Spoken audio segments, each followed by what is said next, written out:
صباح الخير عليكم سيداتي ونسي سادتي، نتمنى تكونوا بألف خير. الموضوع تاع اليوم نرجع ندير الجزء الثالث من حكاياتي على الأصول. لأن سبق هضرت على سكان مدينة وهران. نعم، قلت بلي جو من العراق وما غلطش. علماء الوراثة في جامعة ليدز البريطانية أثبتوا ذلك، مدوا لي حق. بعثت لهم رسالات، بعثت لهم وثائق صحيحة. ما تسمعوش وما تسمعوش اللي يقولوا لكم بلي هران تعني سباب الأمازيغية. الأمازيغية ما كاش منها. إذا كانت ترقيون يقولوا هران ما كاش منها. إذا كانت ترقيين يقولوا هران يقولوها عندهم، ولكن وهران تعني الإنسان الأول الذي سكن مدينة وهران. هو واحد جاب عياله اسمه المدينة هذه على اسمه وهران، كيسموه بغداد وهران. وهران هو اسم عراقي 100%. إذن ليس فقط سكان وهران اللي جو من العراق، لدينا كذلك سكان تلمسان، بلعباس، معسكر، تيارت، حتى المغرب. كل سكان الغرب تاع جمهورية الشعوب العربية المبعثرة جو من بلاد الرافدين، بلاد بابل، بلاد الحضارات، العراق. وكذلك شلف هم ثاني جو من العراق. البليدة وعند فلا والمدية لا هذوك جو من الأردن. في واحد النهار، في كاش نهار، في أيام الطبيعة نهضر لكم عليهم. إذن سكان وهران هم ذو أصول عراقية، جاءوا إلى سواحل شمال إفريقيا في عام 690 ميلادية. نعم، رسميا سكان وهران جو من العراق.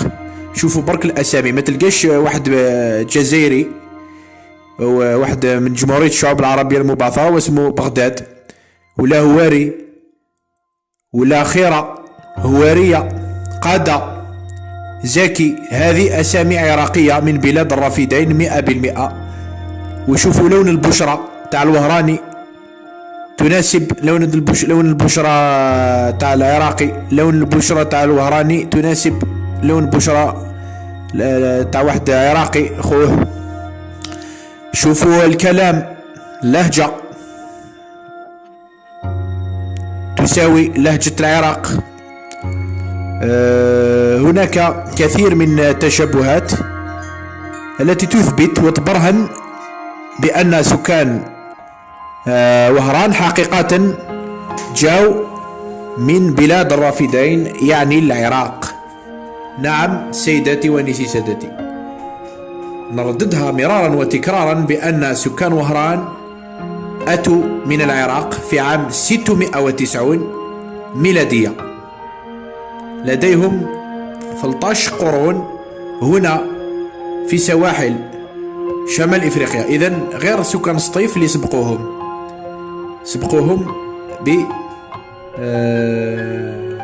تقولوا سبقوهم ب20 سنة، لأن سكان سطيف دخلوا في عام 670. نعم، جاو سكنوا غرب البلاد وحتى المغرب. ناس المغرب ثاني نفس اللهجة مع وهران، تلمسان، غزوات، كلهم جاو من العراق، بلاد الرافدين، بلاد بابل، بلاد الحضارات. إذا نقول الناس الغرب تاع الجزائر هذه تاعكم، كونوا فخورين بأصلكم، بلاد الرافدين، بلد الحضارات، بلد بابل، لميزوبوطامي. لازم تقولوها كما قال لي واحد صاحبي تاع وهران تاع أرزيو، قال لي قولها وما تخافش، قولها ونقولها ما نخافش. مرارا وتكرارا، عراقي و25، عراقي ونص، فخور جدا. واحد صاحبي واسمه زكي أرجو قال لي الصح حقيقة حنا سكان وهران وسكان الغرب. قلت تيلمسان بالعباس تيارت معسكر حتى شلف الأصنام باسكو شلف شينالف اسم روماني. حقيقة سكان غرب الجزائر والمغرب جو كيف كيف من اتجاه العراق. حقيقة الوهراني يساوي عراقي. وشكرا لكم سيدتي ونسي سادتي، نتمنى ان شاء الله كنت واضح معكم وما كنتش ثقيل معكم. وشكرا لكم. الموضوع تاع اليوم كان الجزء الثالث من سكان وهران ذو الأصول العراقية. كونوا فخورين يا ناس العراق، كونوا فخورين يا ناس وهران، يا هوارية، يا بغداد، يا بغداد، كونك فخور بأنك ذو الأصول العراقية. وشكرا لكم.